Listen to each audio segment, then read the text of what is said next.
oras ka bukas nagkapanirado?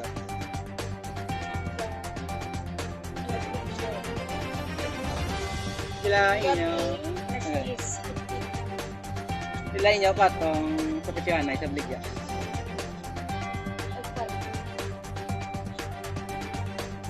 Mga may holiday mga nang inyo ubra or sige inyo kasyan.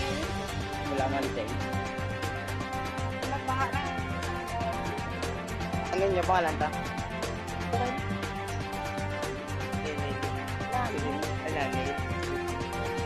Ano na sila kayo gagawin Bligya sa plan? Mga 2 years ko na po pa.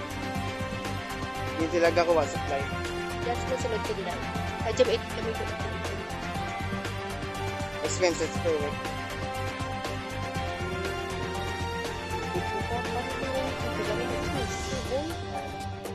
Ano yung lagi na bra kung kakalugay sila kayo wala silang may gabakal Baligya nila. Yun lang, paano gyapon?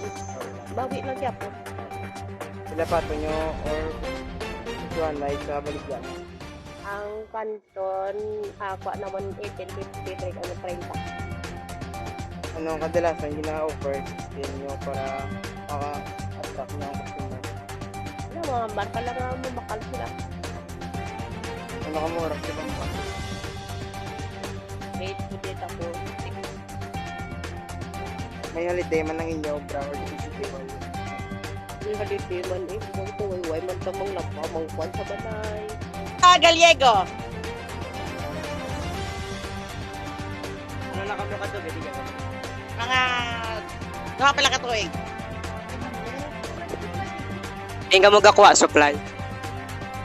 Sa tinda. Kalingki. Minimum income per week. Kumay lang. Halo-halo lang.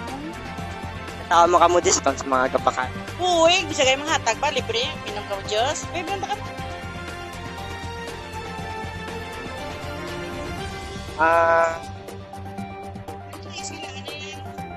Ang cotton.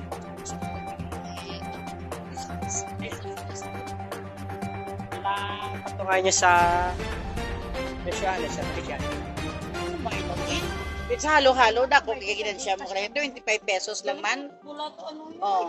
Dam, ang saging 50 ang kilo, ang kamuti 50 ang kilo, ang gatas, ang asukal, ang ice mahal man tag 4 ang isa. So 25 lang ganyan per cup. State ako ginakita mo na.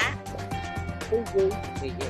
Sige sila ang minimum sa isang per week.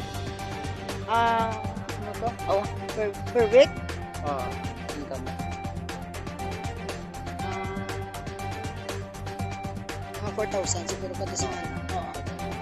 Ang iya nga ano, ang kita pakal sa mga customer yung mga sample ng item or ilang traffic mo boss. Soft drinks, tubig. Ano sila ka kadugay di Bligya sa tasa. Lapit-lapit siguro 10 years. Mga 8 siguro or 9, hindi lang ko sigurado. Pero elementary pa lang ko nabaligan. Nandiyan si nanay, graduate ng high school. Sa Bligya po. Ano oras kung mag-iga bukas sa kanila? Ako, 8 sa aga tapos hasta lang mga 7 sa gabi. Bali may holiday man ka mo or Wala. sige. Lawad-lawad. Okay.